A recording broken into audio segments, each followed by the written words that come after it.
So my name is Hunter Stetz. I'm Hampton Falls, born and raised. I have a lot of deep ancestry in Rye, so it's kind of been like in a short list of towns that feel like a second home. So just between my interests and my employment, I started as a volunteer at Seacoast Science Center in 2018, and then eventually became a project-based historian for the center, since there wasn't really someone who had dedicated their interest to the park. And there is, I'll just ask, has anyone ever been to Odiorne Point State Park before? That's what I thought. Okay, cool. So just a little bit more about me. I've gone in and out of the industry, but my day job is doing archaeology around northern New England. So again, this ties back to kind of all my interests are double dipping usually. So I do cultural resource management is the technical term in New Hampshire, Maine for a private company, independent archaeological consulting. I'm actually going to be pursuing my master's degree pretty soon, something I was really averse to for 10 years, but that's how you move up in archaeology. So I'm committed to presenting history both below ground, above ground, documentary in the archives. It's in my blood for whatever reason.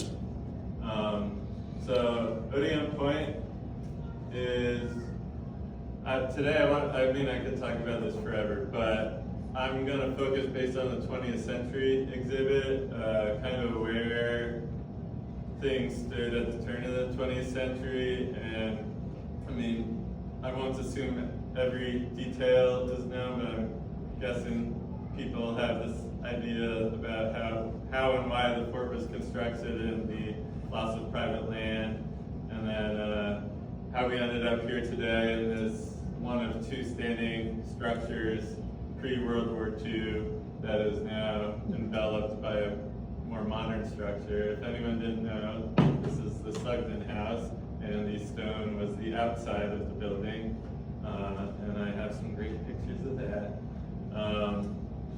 So without further ado, I just wanted to get people oriented. This is a map I made, and there'll be a couple more maps. Oh, perfect.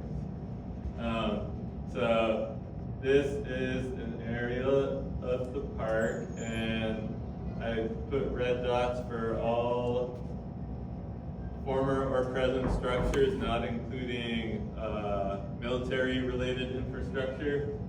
And I'll detail a bit about each of the buildings. I also included, if you see that line there, and that line there, and that line there, those are some former roads. We have down here, kind of where the playground is, that is Littleton Road technically. And then up here, I think a lot more people are familiar with Columbus Road, that goes straight out to the ocean. And then on the northern end was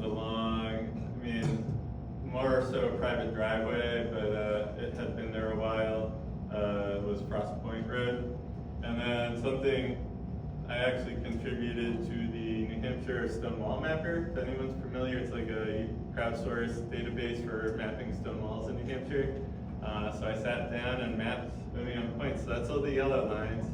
And you can find that in other towns of your interest, or contribute, that'd be awesome. So I will say, just before we move on, there are a couple structures that predate what we'll be talking about that are on this map. Over here is where a mill was by the boat launch. And then over here is a cellar hole that we don't know whose it was. And then around the cemetery, we believe the original Odiorne homestead stood. And then there is, I think there's a sign up by the sunken forest that says Fisherman Shack or something like that, but we haven't really definitively associated it with anybody or any use, and that may be perpetuated misinformation. David Thompson, the first settler, the reason we have 1623, we don't really know exactly where his homestead was. There's just a lot of theories. So this actually is a great map to orient to as things were. This map was USGS, pretty standard topography map, 1944, which is in the middle of World War II. But that's when it was published, when this map was they were pulling together information. This is even though it says Fort Dearborn, they hadn't done any work at the time that they were mapping. So all these black dots reflect structures that were either homes or associated outbuildings and barns. So, right now we are sitting right there, the Sugden House. Good question. Yes. You mentioned earlier about the mill, where the bridge is, where the canoe, where the launch is. Over here? Yeah, there was a mill, you said. What kind of mill was that? Oh, shoot, that was A lumber mill or grist mill or? that's a good question. I have it written down. Well, don't. Yeah, I'll find it out. Yeah, that's okay. It was a tie mill, but I don't know what. Yeah, it was titled, I believe it was called the CV mill. CVT, okay. I'll find that afterwards. Okay, that's cool. Yeah, so basically I'm just going to kind of give you a sense if if there's even one picture you haven't seen before. I'm glad I'm sharing it. I love sharing, and of course these aren't like coveted, can't share photos. So if anyone, I know I've passed off a lot to RIDE, Historical Society, but if there's anything people would like better access to, just let me know. So this should be one of the few familiar buildings. This is the current standing Odiorne family homestead. And then over to the left would be a building that's no longer there. It's like a carriage house, and then over here is the barn.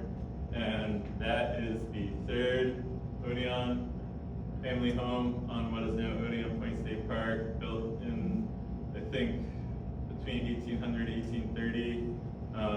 My Odiorne direct ancestor moved away around 1800.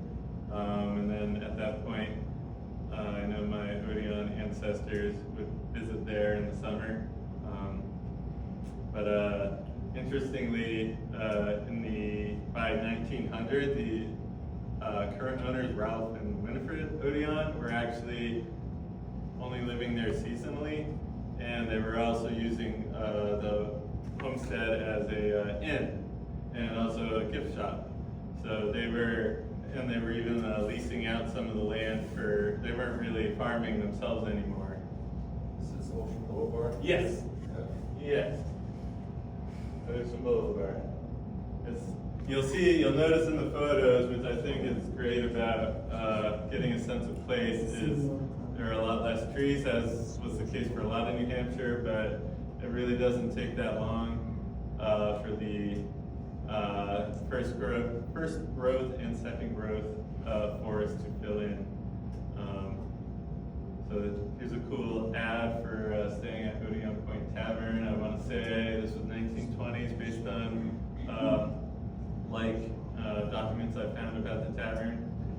And then there was another place to stay called Glen Gables by the Sea, which is more towards where the playground is now. So that way. And that was a repurposed farmhouse as well. One of I think the third oldest family home on what is now the park. And so we kind of have this if anyone's heard of the Sagamore Hotel, that was like the precursor that was built on Frost Point, burned down within a year of being built in 1872, 1873. But that, based on a lot of other societal changes, demographic changes, what's considered good real estate, You know, there was a point where you didn't want to live near working harbors and river drainage outlets because it wasn't exactly clean and pretty.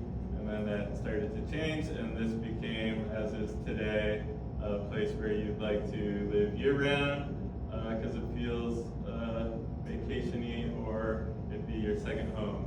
So by 1900, we were really seeing either existing homes converted into more estate-type setting than a modest farmhouse, and then construction of more homes.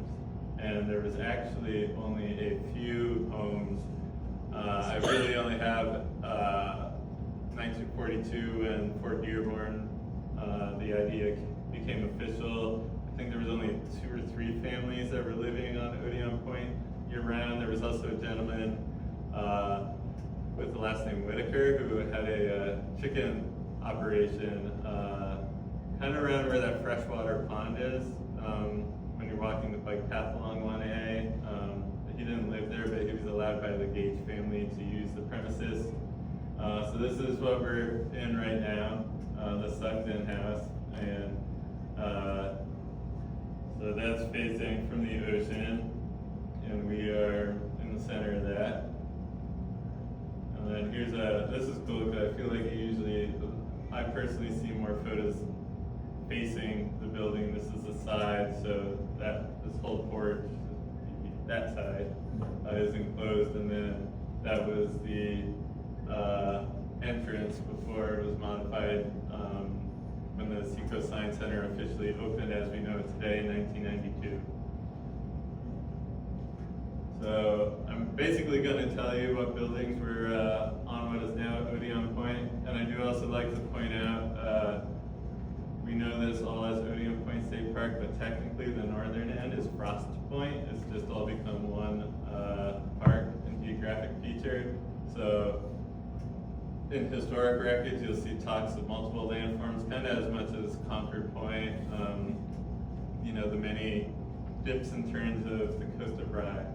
So right now I'm starting at the homes towards the southern end of the park. This is the only known photograph of the Stevens family's home. I don't even know the exact date, but it was built, one of the later built houses. Basically Robert Sugden, who bought this, was the first person to buy a good chunk of land here that actually had luck selling off lots. There was a couple separate efforts, and that's how you ended up with that Littleton Road I showed you on the map.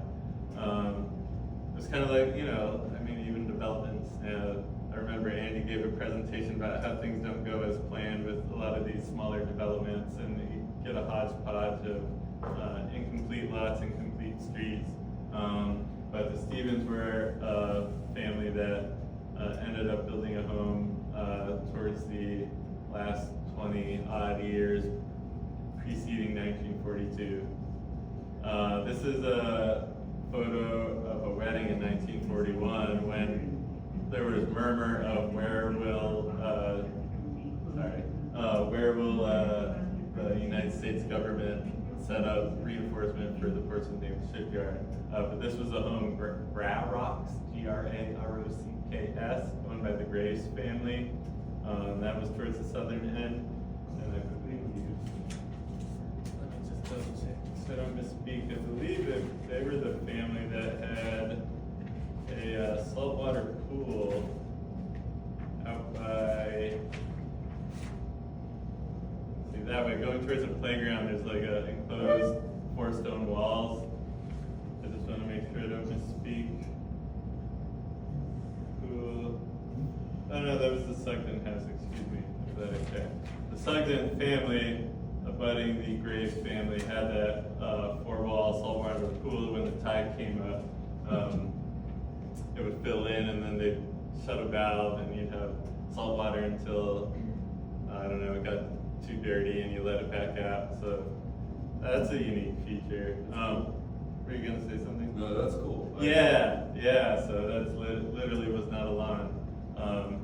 So I was surprised. I went back through. If someone else has a photo, I'd love to start. Yeah, hold on, I misspoke.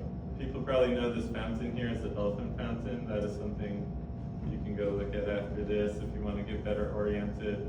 You can see the from over. Yeah, so just look at how different, I mean, that's just a perfect example of the landscape 100 years ago was very different than what we know now. You see that was former agricultural land, kind of going back to nature in the time since this. And now what's interesting, and I'll touch less upon I'm just keeping track of time, less upon the specifics of Fort Dearborn and more the complications and how Rye dealt with it. But Fort Dearborn, the government officials did intentionally plant fast-growing species that, whether or not they knew, it just wasn't common practice in the 1940s, but were invasive species like bittersweet and sumac. I think one of the staghorn species, and that's the invasive species, not just here, but really bad here that we're dealing with today.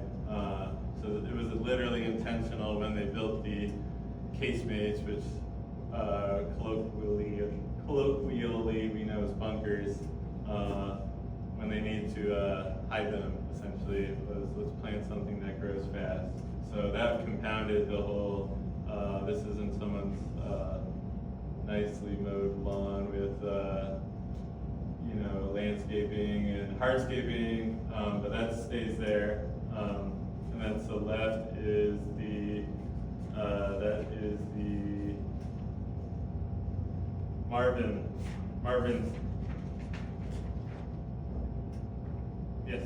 estate.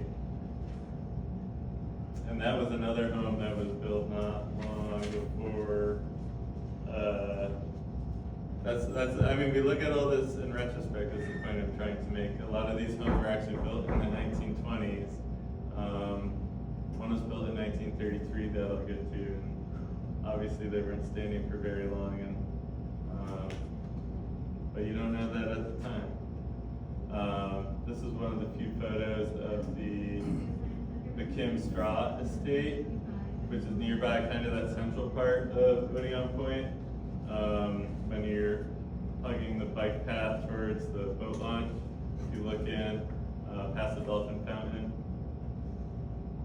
And then this was originally, is a feline friend there.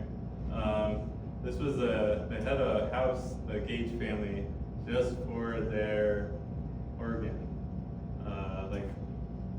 organ that you play. And then they sold off the lot, and it was built up to be a separate summer home owned by the Waldrons. So that was essentially that there was a cluster of buildings there about where the dolphin fountain is going northwest. And I say the best times of year to look for old foundations and stuff are fall and spring. So if you want to poke around here in the fall, you might see a little more than you would right now. Some of these buildings do still have evidence of foundation, some have none. I do aspire that one day there are better markers for some of these former families' homes, but that's another conversation. This house is beautiful. This is the Peasley estate at the very tip of Frost Point by the jetty. It was built in 1933 by Robert Peasley and his family. He was a retired New Hampshire Supreme Court Justice. This is a photo I found recently that's an aerial view looking out to the harbor. And then you see the long private drive there. So this kind of, most of these shots are detailed shots of the homes, but I hope this gives a little bit of a better idea of The breakwater is not there then, right? No, it should be. It's actually literally it's probably right there. Because that was built, I want to say, around the turn of the century. The Army Corps of Engineers, or the Coast Guard constructed that. And then the second oldest homestead on what is now the park is the Foy homestead. They were, there were the Odiornes on the inland side, and eventually the Foy family moved into where the Frost family lived briefly. did live in this farm for a while, but sold out of the family about 1918, and the Whitcomb family bought it and turned it into this much more sprawling estate, and it became known as a pioneer farm, and but that's when it was no longer being used as a farm. Is this a viewpoint from the road or Yes, from the ocean? yes, this is from the road, so this is kind of, to be, when I get a chance, I'll go back to a map, but it's kind of between the, Columbus Road, that, dirt path that goes straight to the monument, and the boat launch. It's like the midpoint, if you were walking from the head of Columbus Road to boat launch, was about where this home was. If that helps people orient, but it is crazy. It's still crazy for me seeing all these estates and wrapping my head around. I mean, really, the only way you could really, have some tourist things you go to kind of have pictures, like the old man on the mountain, like, oh, look through this is what you would have seen. Maybe we should do that. So now we're getting to, the fated seizure of the land here and how things played out. But basically, World War II begins, and as with other conflicts, depending on where one starts in relation to the primary rivals, we hope we don't get directly involved, but the world is kind of sorting into, Axis and Allied. Bear in mind, military history is not my thing. I have learned a lot by working here, though. But eventually there is talk, because we have Portsmouth Naval Shipyard, it's been there 225 odd years. And it's, even then, and before that, it's advantage for building and repairing submarines. That was, that made that a target in the adjacent area. And depending on how this World War played out, we needed to reinforce Portsmouth Naval Shipyard. So people generally agreed with that, is what I've read, was the general public in the area's view that we needed to reinforce Portsmouth Naval Shipyard, and we had some existing forts like Fort Stark, Newcastle, and Fort Foster, but those were really kind of retrofitted forts, if I understand correctly. Like Fort Stark was on top of Fort William and Mary from the Revolutionary War. Very tight space on Newcastle, hard to expand. So there was kind of talks, I want to say, by 1941, like, this is a really good spot to reinforce Portsmouth Naval Shipyard. So the day did finally come, I believe early January 1942. Yeah, January 1942 was when there was an official decision that the shore side and the inland side of Route 1A, totaling about 340-ish acres, depending on how you slice up the marshland, would be taken by the United States federal government to be used to construct a fort. And then, bear in mind, obviously pre-internet age, but also most people weren't there when this decision was made. There were very few families on site. So there were notices put out. This one's from April 25th to a member of the Gage family who lived kind of in that central midpoint if we walked from here to the boat launch. So, I mean, it seems very unassuming, but basically I'm not familiar with eminent domain cases all over the country, but my understanding was there were a lot of factors that made this a odd circumstance before and after the war. Unfortunately, the Great Depression had really deflated property values, and this was right after that. And what's generally how eminent domain works is ultimately the government institution pays you, I don't know if it's a tax assessment value, but either way, like a fixed value for your property as compensation for it being seized. And unfortunately, a lot of that property used to be a lot more valuable in the 1920s. And so there was a lot of legal fights in the moment. I know the Gage family had an attorney in the family, and I think there was a good amount of collective fighting against this decision, and the U.S. government ended up condemning most of these properties, and that was the loophole way to take them anyway. So this is actually just a sample of a bunch of maps I found of the U.S. Army Corps of Engineers, what they were buying. So right here we have Ocean Boulevard, and that's the inland side that the Odiornes own. There's Frost Point there. See some driveways and stone walls. The Gages owned all this. Town of Rye actually owned a little bit by Columbus Road, and Ralph Odiorne owned kind of a strip to make sure he had access to the ocean.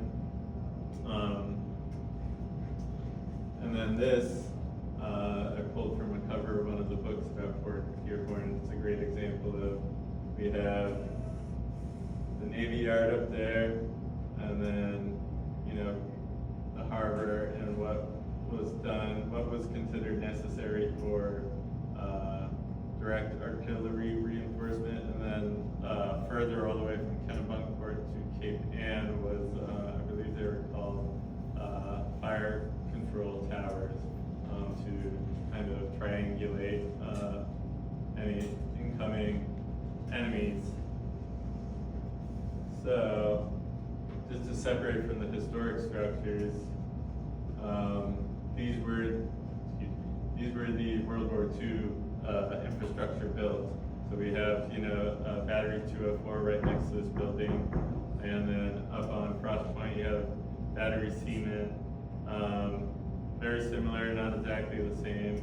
And then you also have, Quick question. yes. So all the structures you talked about, when they started building this, they had already raised them all? So I should clarify, that is a good point, because I was just thinking of after the war. So we have the two buildings standing today, but they actually did keep up the, initially they kept up the Peasley estate on Frost Point, the Gage family's barn, another outbuilding, and I think the Waldron house. So they weren't all immediately raised, those were actually there all through World War II. And what happened was, unfortunately, those stationed in the fort weren't exactly the most kind to historic buildings, and between that and some of the test firing and the like going on there, all of the buildings were considered unsafe, especially after the war, and they continued to sit. So by 1970, those other buildings were flattened. I mean, I don't know if anyone, I don't know who grew up here and remembers Odiorne Point as a kid, if any of those previous buildings, do you recall that? So when I was a kid in the 1950s, so we used to sneak into the big hole. Yeah. All of those private homes are gone except for the 1800 Odiorne farmhouse in Sugden. That's it. No more Peasley? No, there's nothing. That was it. Correction. Just cellar holes and, Correction. The house that was right near the breakwater at Frost Point was still there. It was a vacant, empty house, but you could sneak in and go through as a kid.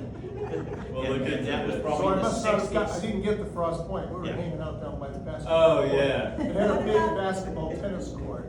So, but he's right, I remember that now, so there's one up there. But for the most part, it was haunted. Yeah. What about the bunkers? Yeah, you mean like the fate of them? Yeah. Oh, so here, In I'll high give school, a, I can remember kids going. yeah, so I'll give going a into quick the rundown. bunkers. So basically, fort gets built, 1948 comes around, the war's played out. increasingly clear that the fort will not be needed. But you know, in the moment, you just kind of have to continue because you don't know. I mean, and obviously anything can happen in war, unfortunately. But basically, the fort was online for less than a year. I think it went into caretaker status. 1949, it's decommissioned and is actually open to the public fully with all the equipment there. And you'll see some pictures of that as I skim through. The road was reopened. It was closed from Brackett Road to I think Wallace Sands, like Ocean Boulevard from that stretch was restricted access. And then shortly thereafter they did clear out all the artillery and the gun mounds, and it kind of became more barren, as anyone who snuck in there would recall. And I'll just flip through a few and then I'll answer your question. This is an aerial view of so similar. I think that's battery 204. But you can see already, so those hills are artificial. I actually have a really cool, there's one of the gun mounts with people for scale. This is a cool site plan, kind of profile view of one of the bunkers, Battery Seaman, so that's up by Frost Point. And then there's the one test firing of Battery Seaman, 1944, and that's the only time they were fired. But that shot alone, I'm sure, aside from on the point, I'm sure people in town knew it happened. But it did actually break things in houses. This is what, just because people ask me what it looks like inside all the time, this is what it looks like right now. It's the least, most appropriate photo I could find. I mean, there's no kids in the room, but one time I just put like a sticky note over part of a picture. So, yeah, there's rooms, there's a lot of graffiti, empty beer cans, it's hard to get into now. People, a few people ruined something that would actually be interesting, but that's beside the point. Do you know how many soldiers were actually deployed at the fort? You know, I can't remember the maximum number. I believe I could find out, but by it wasn't teeming with people. It was primarily construction people. And then when after the attack on Pearl Harbor, we clearly needed more enlisted folks abroad, and there was even less.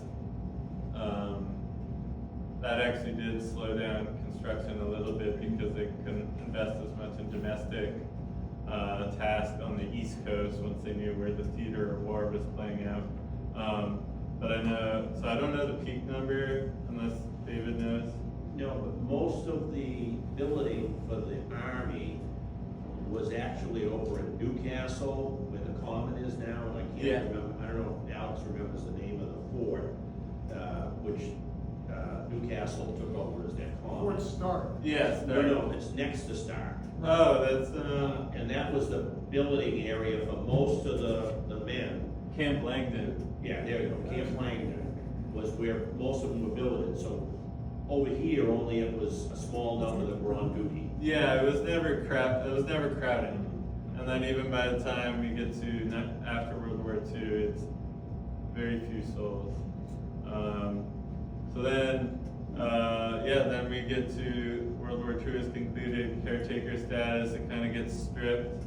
The road opens back up, and then what's interesting, and I'll try to distill it, is the rules around what to do with eminent domain, and then if it ever becomes, the official term is excess real estate in federal government, the rules around stakeholders and tier of who gets to say yay or nay first, or offered a piece of real estate, changed during shortly thereafter what happened was the eastern side remained federal property with the active use for longer because it was briefly National Guard and Coast Guard facility, and then became a radar tower center that then needed fewer and fewer people as radar technology advanced. Before that, the eastern side, the inland side with the Odiorne Homestead was declared surplus property right away. So that was really barracks, and then there's still standing actually a TNT storage building that's tucked in the woods. There's no TNT there anymore. I think I've been there and I'm fine. So, but if you go there and something happens, I did not tell you to go over there. But the Odiorne family was offered to buy back the western side of the what's now the park, and they declined. They'd already relocated. You know, they weren't flush with funds to do so. But they were offered first, and then it went up to auction, and a gentleman named Ralph Brown lived there and fixed it up, and you know, cared deeply about conservation. I believe Fry received some conservation land before the last bit was added to Odiorne Point State Park in the 90s, and he had a life tenancy there until I think he moved out to assisted living in 1999, so not that long ago. But the eastern side, there were a few laws around excess property that changed the order in which people got first dibs. So then it became with the two laws that passed. I had them written down. If you want to ever look them up. But I believe this system is still in place. The Surplus Property Act of 1944 and the Federal Property and Administrative Services Act of 1949. When federal government, if they don't want it, then it's a state institution, and then if the state doesn't want it, the municipality, in this case Rye, would want it. And there were 20 separate families, not all had buildings, who had land seized for Fort Dearborn, and at the beginning of the war, they were told they could buy it back, depending on how things played out. And by the end of the war, they were told that's not how it works anymore. And the western side, could have bought it back.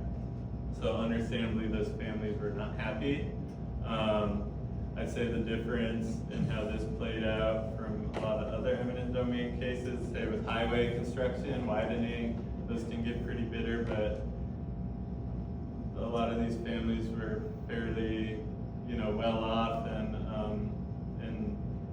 in high places, as opposed to a lot of other properties around the country where that might not be the case. So Edward Gates specifically was an attorney and fought it very bitterly.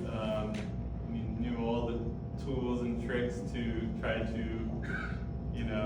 change the way things were going to be, to then actually buy back their property, even though most of their houses were gone. As a principle, and it ended up ultimately going to a vote in the state house, and it kind of, this happens now with bills where they passive aggressively, kill a bill, which is not really vote on it, and then it lapses. But I think there was a previous vote that was almost split about whether or not to advance it. So they tried, and ultimately the state of New Hampshire bought the eastern side. Yes, Alex? I just want to get this right, because if I remember correctly, because the son of Attorney Gage Yes. used to come to the museum and Yes. try to get me on his side to get the land back. Right. That was early in this century. So what I understand, so a bill was introduced in Congress, the U.S. Congress, Yes, that was- not the state government, and it died. And so you won't have to do the research to find out the partisan politics. that go on. Yeah. But then the federal government in the late fifties did offer it to the town of Rye, which in their Oh, I wisdom, didn't know that. which in their wisdom refused it because it was too big to handle. And they didn't want to deal with all of the repercussions going on.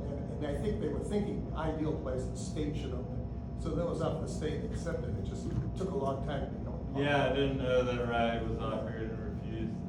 Yeah, so I mean, and I think what's really, insult to injury is, oh, you can't have it, but we don't currently have any plants. And it's getting overgrown and it's getting dangerous and people are sneaking in. By the end of the 50s, it has no government use on the eastern side with the radar tower. And this is I believe this photo is from 1957. The Sugden house, this driveway is not exactly that. Was this house, did this house have military use? I don't recall it being anything specific. It might have been not barracks, but just an outbuilding. There were about 20 buildings. The other one, I showed that map. Those were the permanent structures, but there was also, what do you call it, a mess hall and some other wooden structures that didn't stay up very long after the war.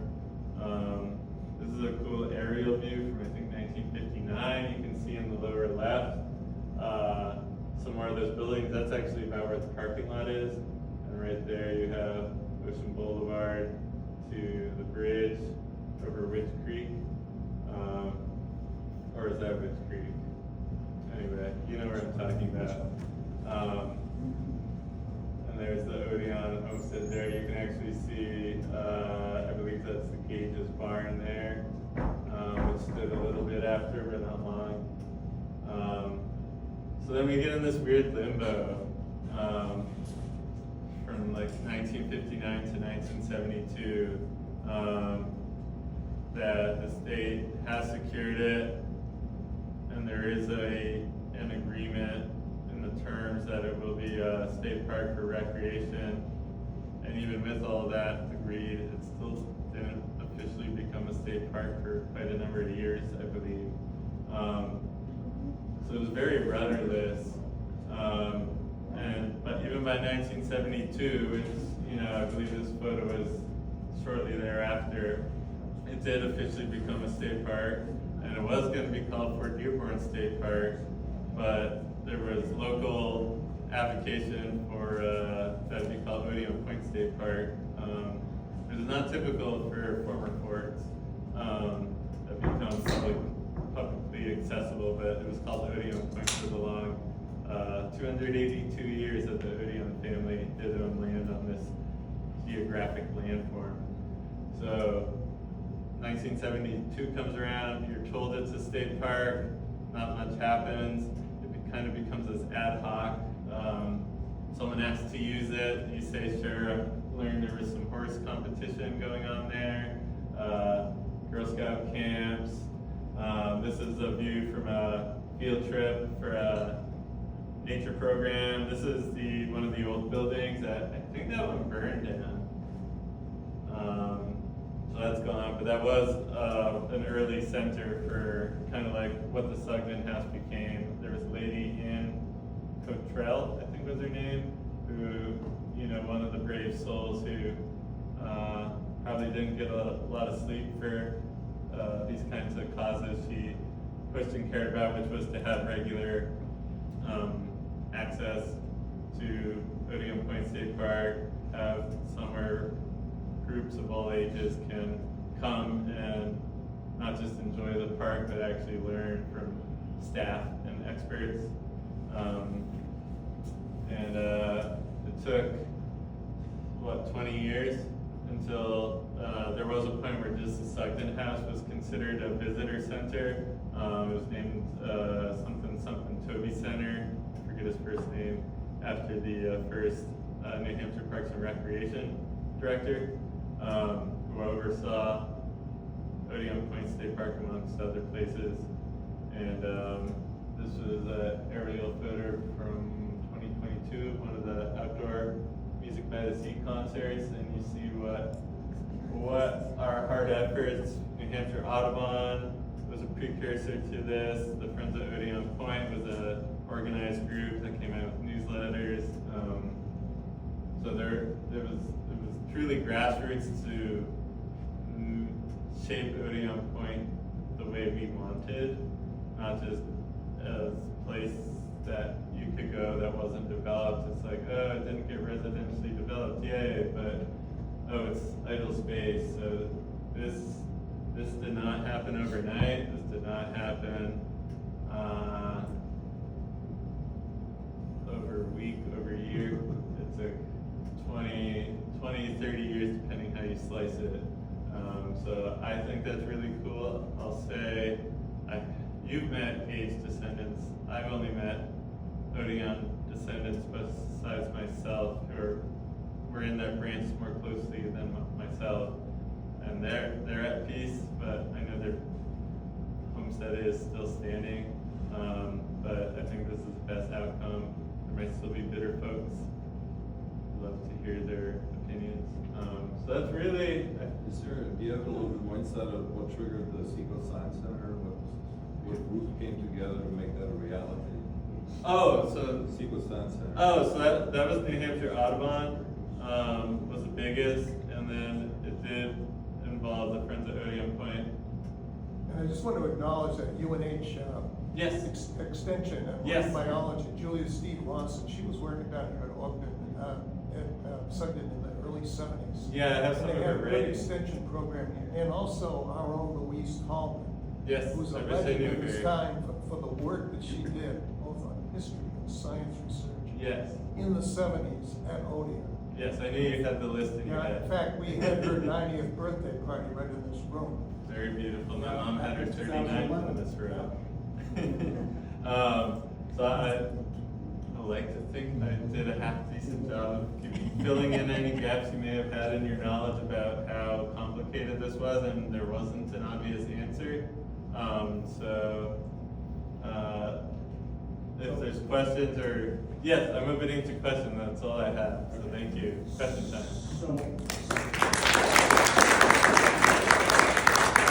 So currently, is Science Center a 501c type organization? Okay, so are they like we are with the museum, they lease the Yes. building and stuff from the state? Yeah, that's what makes this park very different, is public-private partnership, that I've come to understand more specifics is not normal, but it's made it as great as it is. There is some weird gray areas about who's responsible for what.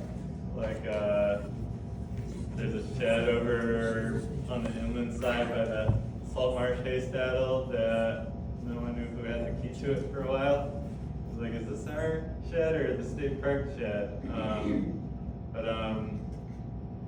But yeah, Seacoast Science Center, I don't know if it's a lease technically, but yes, this is not a state building, possibly even in title. I'm sure there's an exact answer, but it is similar to Rye's museum being taken care of, and this is someone else's land, and you can't just ignore each other.